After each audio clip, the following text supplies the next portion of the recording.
ಬನ್ನಿ ಬನ್ನಿ ಅಂತ ಕರೆದಿದ್ದಕ್ಕೆ ಬಂದವರು ಹೆಣವಾಗಿ ಹೋದ್ರಲ್ಲ. ಈಗ ನಾನು ಕರೆದಿಲ್ಲ ಅಂತ ಹೇಳಿ ಆ ನಂಬದವರ ಕತ್ತಿಗೆಗೆ ಬೆನ್ನಿಗೆ ಚೂರಿ ಹಾಕಿದ್ರಲ್ಲ.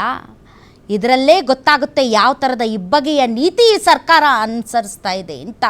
ಬನ್ನಿ ಅಂತ ಕರೆದವರು ನೀವೇ, ಆದರೆ ಈಗ ನಾನು ಕರೆದಿಲ್ಲ ಅಂತ ಒಬ್ಬರ ಮೇಲೊಬ್ಬರು ಹಾಕಿ ಇಡೀ ಈ ಪ್ರಕರಣವನ್ನೇ ಇನ್ನೊಂದು ದಿಕ್ಕಿಗೆ ತೆಗೆದುಕೊಂಡು ಹೋಗ್ತಾ ಇರೋರು ನೀವೇ. ಆದರೆ ಆ DCP ಬರೆದಿರುವಂಥ ಪತ್ರ ಇದೆಯಲ್ಲ, ಅದೊಂಥರ ಮಾಸ್ಟರ್ ಪೀಸ್ ಪತ್ರ. ಈ ಪತ್ರ ಏನಾದರೂ ಇಲ್ಲದೆ ಇದ್ದಿದ್ರೆ ಖಂಡಿತ ಇನ್ನು ಯಾವ ಲೆವೆಲ್ಗೆ ಏನೇನಾಗ್ತಾ ಇತ್ತೋ ಗೊತ್ತಿಲ್ಲ.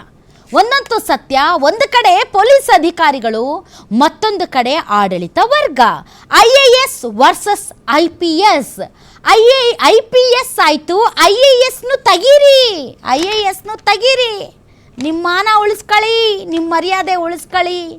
IAS IPS ತಲೆದಂಡ ಮಾಡಿ ನೀವು ಸೇಫಾಗಿ ಇರಿ. ಇನ್ನೂ 2.5 ವರ್ಷ ನೀವು ರಾಜ್ಯಭಾರ ಮಾಡಬೇಕು. ಎಷ್ಟು ತಲೆಗಳು ಉರುಳಿದರೂ ಪರವಾಗಿಲ್ಲ, ಎಷ್ಟು ತಲೆದಂಡಗಳಾದರೂ ಪರವಾಗಿಲ್ಲ, ಎಷ್ಟು ಜನ ಸತ್ರು ಪರವಾಗಿಲ್ಲ, ನಿಮ್ಮ ಕುರ್ಚಿ ಭದ್ರವಾಗಿರಬೇಕು. ನಿಮ್ಮ ಕುರ್ಚಿ ಅಲ್ಲಾಡಬಾರ್ದು. ನಿಮ್ಮ ಕುರ್ಚಿ ಸೇಫ್ ಆಗೋದಕ್ಕೆ ಎಷ್ಟು ಜನರ ಮೇಲೆ ಬೇಕಾದರೂ ಕಾಲಿಡ್ತೀರ. ಇರಲಿ, ಆಯಿತು. ಇವತ್ತಿನ ಈ ಡೆವಲಪ್ಮೆಂಟ್ಸ್ಗೆ ಸಂಬಂಧಪಟ್ಟಂತೆ CM ಆದಿಯಾಗಿ ವಿರೋಧ ಪಕ್ಷದ ನಾಯಕರು ಯಾರ್ಯಾರು ಏನೇನು ಹೇಳಿದ್ದಾರೆ ಬನ್ನಿ ನೋಡೋಣ. ಯಾಕಾಗಿ ಸಸ್ಪೆಂಡ್ ಮಾಡಿದ್ದಾರೆ ಅದಕ್ಕೆ ಉತ್ತರ ಹೇಳಿ. ಬಿ ದಯಾನಂದ್ ಅವರು 2 ಗಂಟೆ ವಿಳಂಬವಾಗಿ ಅವರಿಗೆ ಮಾಹಿತಿ ಕೊಟ್ಟರು ಅನ್ನೋ ಕಾರಣಕ್ಕೆ ಸಸ್ಪೆಂಡ್ ಮಾಡಿದಾರಲ್ಲ. ನಿಮ್ಮನ್ನು ಎಲ್ಲ ರೀತಿಯಲ್ಲಿ ಯೋಗಕ್ಷೇಮ ನೋಡಿಕೊಳ್ಳುವಂತಹ ಗೋವಿಂದರಾಜ್ ಅವ್ರನ್ನ ಯಾಕೆ ಸಸ್ಪೆಂಡ್ ಮಾಡಿದ್ರಿ ದಯವಿಟ್ಟು ಹೇಳಿ ಸರ್. ಇದೊಂದು ಭಾಳ ರಹಸ್ಯ ಕಾಡ್ತಾ ಇದೆ. ಸತ್ಯವತಿ ಅವ್ರನ್ನೂ ಪ್ರೊಟೆಕ್ಟ್ ಮಾಡ್ಕೊಂಡಿದ್ದೀರಿ, ಗೋವಿಂದರಾಜ್ ಅವ್ರನ್ನ ಯಾಕೆ ಸಸ್ಪೆಂಡ್ ಮಾಡಿದ್ರಿ ಹೇಳಿ. ನಿಮ್ಮಲ್ಲಿ ಈ ಥರದ ಘಟನೆಗಳು ನಡಿಬಾರ್ದಲ್ವಾ? ಅವ್ರು ಮಾಡಿದರು, ಇವ್ರು ಹಿಂಗಾಯ್ತು, ಅದನ್ನು ಹೇಳಕ್ಕೆ ನಿಮಗೆ ಅಧಿಕಾರಕ್ಕೆ ತಂದಿದ್ದಾರಾ?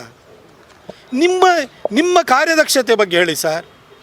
ಒಂದು ಸಣ್ಣ ಒಂದು ಬೆಂಗಳೂರಿನಲ್ಲಿ ನಿಮಗೆ ಇಷ್ಟು ಜನ ಬಂದಾದ ಕೂಡಲೇ ಅದನ್ನು ಮೇಂಟೈನ್ ಮಾಡೋಕ್ಕೆ ನಿಮ್ಮ ಕೈಲಿ ಆಗಲ್ಲ. ನೀವು ಕುಂಭಮೇಳದ ಬಗ್ಗೆ ಯಾಕೆ ಸರ್ ಮಾತಾಡಕ್ಕೆ ಹೋಗ್ತೀರಿ? ಬೇಗಾನ ಶಾದಿ ಮೇ ದಿವಾನಾ ಅಬ್ದುಲ್ಲಾ ಅಂಥೇಳಿ ನಮ್ಮ DK ಶಿವ ಅಬ್ದುಲ್ಲಾ ದಿವಾನಾ, ಬೇಗಾನೆ ಶಾದಿ ಮೇ ಅಬ್ದುಲ್ಲಾ ದಿವಾನಾ ಅಂಥೇಳಿ ಒಂದು ಉರ್ದುದಾಗ ಗಾದಿ ಮಾತದ. ಹಂಗೆ ಅಬ್ದುಲ್ಲಾ ದಿವಾನಾ ಅಬ್ದುಲ್ಲಾ ಆದ್ರಿ ಇವರು.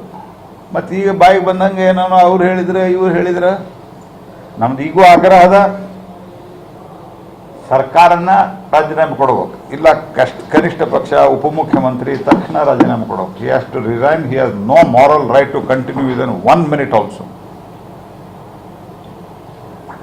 ಆ ಆಕ್ರಂದನ ಸಮಾಧಿ ಮೇಲೆ ಮಲಿಗೆ ಹೊರಡಾಡ್ತಾ ಇರೋದು ನೋಡಿದರೆ ಕರಳು ಚುರುಕಂತದ್ರಿ. ಬೆಳೆದು ಬಂದ ಮಕ್ಕಳು ಒಬ್ಬೊಬ್ಬರೇ, ಕೆಲವ್ರಿಗೆ ಒಬ್ಬೊಬ್ಬರೇ. ಇವತ್ತಿನ ಕಾಲದಲ್ಲಿ ವಿಶೇಷವಾಗಿ ಮಿಡಲ್ ಮತ್ತು ಅಪ್ಪರ್ ಮಿಡಲ್ ಕ್ಲಾಸ್ ಜನ ಒಂದೊಂದೇ ಮಗು ಇರ್ತದೆ. ಜೋಶಿ ಅವರು ಟೆರರಿಸ್ಟ್ ಅಂದ್ರಿ, ಭಯೋತ್ಪಾದಕ ಅಂದ್ರಿ. ನಿಜವಾದ ಭಯೋತ್ಪಾದಕ ಈ ರಾಜ್ಯ